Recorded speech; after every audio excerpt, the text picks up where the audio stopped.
안녕하세요. 국방 커뮤니케이터 최윤혁입니다. 네, 안녕하세요. 유튜버 코리아 세진입니다.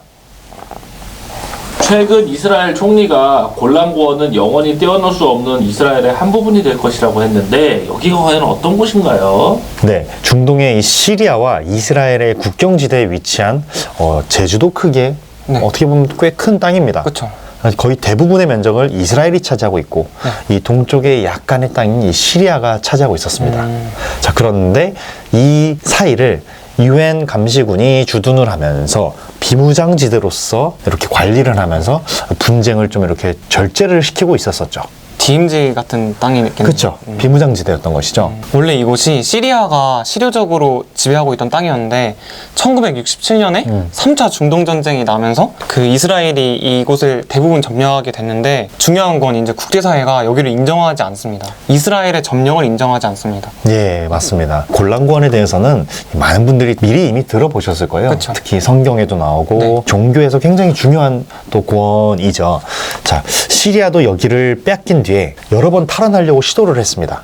자, 그런데 매번 어떻게 됐죠? 매번 실패했죠. 예, 이스라엘군이 또 강력했기 때문에 그래서 1981년에 이 이스라엘이 골란고원을 자국 영토로 선언을 했습니다. 그런데 유엔은 시리안 골란, 그러니까 시리아의 골란이라는 표현까지 쓸 정도로 이스라엘의 점거를 인정하지 않았습니다. 어떻게 보면 불법 정유행이라고 지금도 여기고 있는 거 아닌가요? 그렇죠. 네. 근데 이제 2019년에 트럼프가 그쵸. 여기를 이스라엘의 영유권을 인정해주면서 이제 국제사회와 미국의 의견이 완전 갈리게 됩니다. 참 트럼프가 많은 일들을 했어요. 그렇죠. 그래서 지금은 이제 경계선을 중심으로 왼쪽에는 이스라엘군이 또 경계선의 오른쪽에는 유엔군이 이렇게 주둔하면서 서로 분쟁을 조절하고 있었는데 바로 지난주에 상황이 급변을 했습니다. 그렇죠. 이 이스라엘군이 갑자기 그쪽으로 탱크를 보내서 점령을 했습니다. 바로 지난주죠. 네. 12월 8일에 시리아 반군이 시리아 수도 다마스쿠스까지 점령하면서 알 아사드 정권을 축출했는데 이 시리아 내부가 막 혼란스러우니까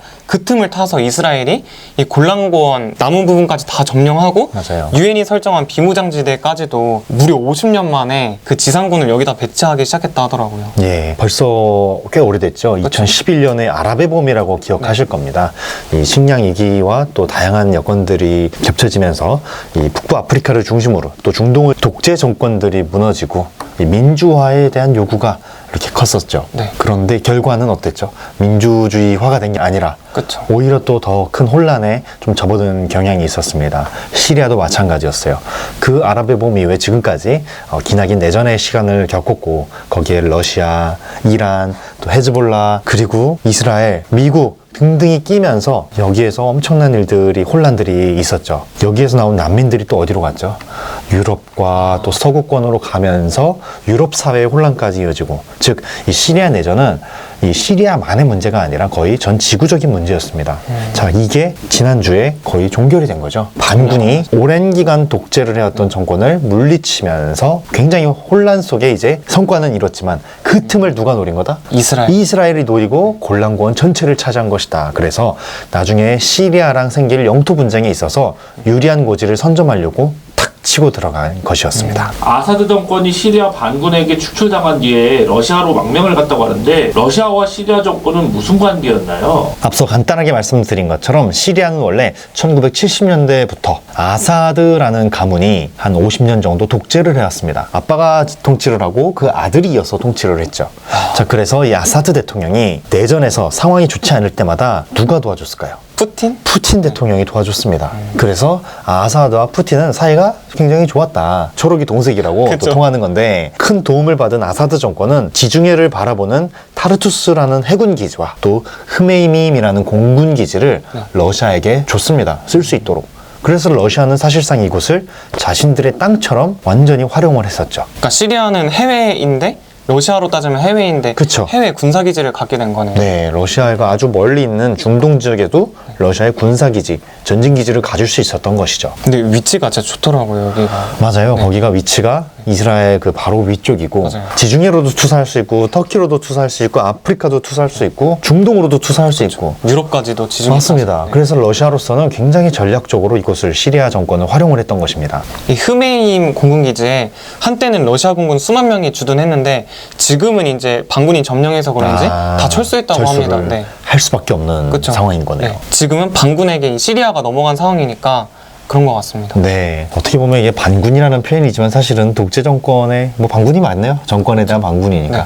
자, 그래서 이제 좀 헷갈리실 수 있는데 네. 자, 그러면 이 시리아 내전 왜 갑자기 이렇게 어떻게 보면 그 아사드 정권에는 허무하게 끝났냐. 원인은 여러 가지로 분석을 할 수 있는데 핵심은 러시아, 우크라이나, 우크라이나, 러시아의 전쟁으로 볼 수 있겠습니다. 지금 러시아의 전쟁 상황이 안 좋아서 그런 건가요? 그런 셈이죠. 왜냐하면 러시아가 우크라이나를 향해서 특별 군사작전, 즉 전쟁을 일으키지 않았습니까? 네. 자, 그런데 이제 벌써 2년이 넘어가고 있어요. 아. 자, 그러면서 국력의 소모도 있고, 그리고 자신들의 군사력만으로는 좀 제한되는 부분이 있어서 북한을 끌어들여서 전쟁을 이어가는 상황이에요. 자, 그런데 원래 그 전에 러시아, 우크라이나 이 전쟁이 있기 전에 러시아가 시리아 정권을 지원을 했었죠. 그렇죠. 군사 지원을 할 수 없게 되는 거예요.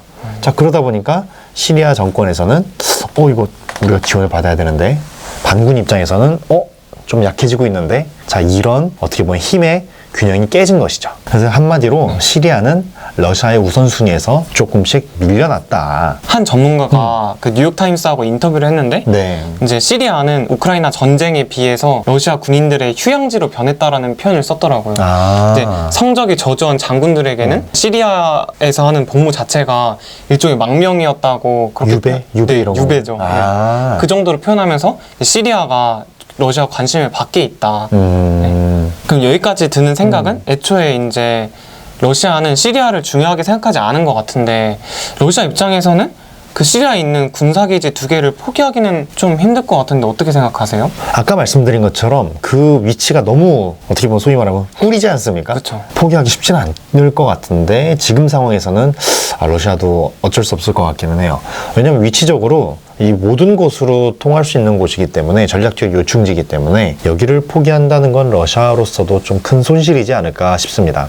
근데 이제 러시아 입장에서는 버리기 아깝겠지만 내전 기간 동안 러시아 공군이 진짜 시리아 반군을 무자비하게 폭격했더라고요. 그래서 그런 걸 보면 시리아 반군이 그냥 러시아 기지들을 가만히 냅두진 않을 것 같다. 맞습니다. 이때 참 많은 민간인들도 사상을 하고 참 많은 분들이 희생을 당했어요. 자국민을 향해서 심지어 가스 공격까지 했었잖아요. 독가스 그쵸. 공격까지, 네. 화학 공격까지 했습니다.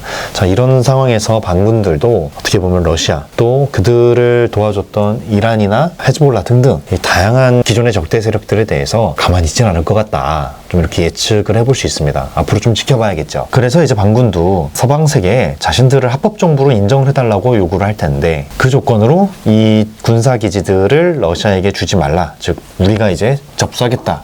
또 이런 것도 요구하지 않겠습니까? 그렇죠. 러시아 우크라이나 전쟁이 시리아 정권을 바꾸는 영향을 남기고 그리고 또 그 골란 고원이 이스라엘에게 넘어가는 그 계기가 됐네요. 세계사가 진짜 한 사건으로 인해서 되게 얽히고 설킨 것 같아요. 맞아요. 네. 말씀하신 것처럼 이 너무 얽혀 있는 게 네. 자, 시리아 있어요. 정권 있어요. 반군 있죠. 그렇죠. 그리고 미국 있죠. 러시아 있죠. 이란 있죠.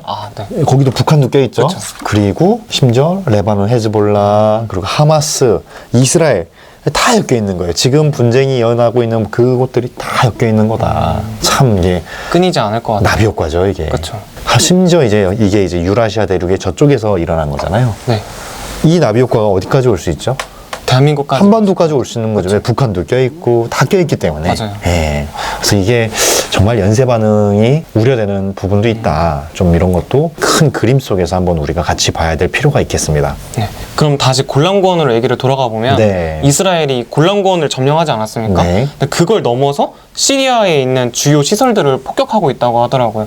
그건 왜 그런 걸까요? 일단 시리아 그 반군들에게 쫓겨난 아사드 정권이 네. 아까 말씀드린 것처럼 화학 무기도 갖고 있고 또 다양한 살상 무기들을 갖고 있는데 이게 만약에 반군에게 넘어가고 또 반군 안에 이제 또 극단주의 세력이 있지 않겠습니까? 그쵸.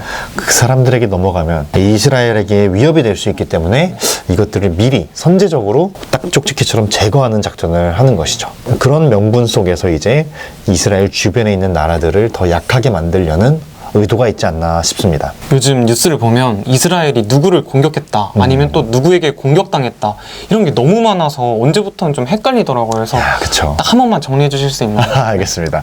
이스라엘은 최근에 하마스를 공격을 했죠. 가자지구 소탕을 하면서. 자, 그리고 위에서 계속 건드린 또 누굴 공격했어요? 헤즈볼라? 네, 웬만한 나라의 군사력까지 보유했다고 평가받는 헤즈볼라를 공격을 했죠. 그러면서 헤즈볼라를 지원하던 이란. 이란을 공격했어요. 그리고 예멘에 있는 후티 반군 집단도 공격을 하고, 그래서 이스라엘은 총 이 4개의 집단을 이 저항의 축이라고 부르면서 거의 맨날 어떻게 보면 뚝갑 패고 있다, 싸우고 있다, 전투를 하고 있다, 이렇게 볼 수 있겠습니다. 그 저항의 축이라는 말이 이스라엘과 싸우는 이 집단들을 한 번에 부르는 통칭이라고 알고 있긴 한데 이게 어쩌다가 나온 말이에요? 2002년 9.11 테러 기억하실 겁니다. 이때 미국 부시 대통령이 이란, 이라크, 북한 세 나라를 불량국가, 악의 축이라고 부르기 시작했습니다. 그래서 이슬람 언론들이 이것에 반발해가지고 미국에 저항한다는 뜻으로 저항의 축이다 우리는, 이렇게 했었죠. 그러다가 이 미국과 또 미국과 친한 이스라엘이 여기에 저항하는 세력들을 저항의 축이다 라고 이렇게 좀 부르게 된 것입니다. 한마디로 저항의 축은 중동 지역에서 미국과 이스라엘에게 저항하는 세력들을 말하는 거네요. 네, 그렇게 보시면 될 것 같습니다. 저는 오늘 골란고원을 얘기하면서 느낀 거는 이 골란고원을 가본 적이 없지만 사진으로 봤을 때는 되게 평화로워 보여요. 되게 아름다운 지역인 것 같은데 이곳 근처에서 몇십 년 동안 포성이 끊이지 않은 게 너무 마음이 아프더라고요. 그래서 하루빨리 전쟁의 그런 영향이 끝나고 저도 한번 여행으로 가보고 싶은 생각이 있습니다. 네, 지금은 여행 가기에는 너무 위험한 네. 곳이죠. 제가 오늘 골란고원 얘기하면서 느낀 것은 영상에서 설명드린 것처럼 러시아 우크라이나 전쟁, 또 북한군의 참전, 그리고 이스라엘과 중동들의 갈등이 먼 나라 얘기 같지만 사실은 우리와도 굉장히 밀접한 관계에 있는 것 같아요. 자, 지금 영상을 찍는 이 시점에 우리 대한민국이 좀 힘든 시기를 보내고 있습니다. 그리고 우리 군인들도 좀 많이 힘든 시기를 보내고 있죠. 그럼에도 불구하고 우리가 이렇게 평화롭게 앉아서 유튜브도 하고 반갑게 대화도 나눌 수 있는 것은 바로 우리 튼튼한 국방이 있기 때문이다. 그래서 앞으로 어떠한 위협에도 흔들리지 않는 우리 국방이 될 수 있도록 야전에 계신 우리 국군 장병 여러분께서 많이 힘을 내주셨으면 좋겠다라는 좀 응원의 메시지를 드리고 싶습니다. 네. 동의하시나요? 저도 완전 100% 공감합니다. 예, 힘든 시기지만 절망의 끝에서 또 꽃이 피어나고 또 겨울이 가면 봄이 오듯이 우리 장병 여러분 힘내시길 저희 둘이 함께 응원하겠습니다. 화이팅! 시청자 여러분들께서도 우리 장병 여러분 많이 응원해 주십시오. 네, 그럼 오늘 영상은 여기에서 마치겠습니다. 시청해 주셔서 감사합니다. 감사합니다.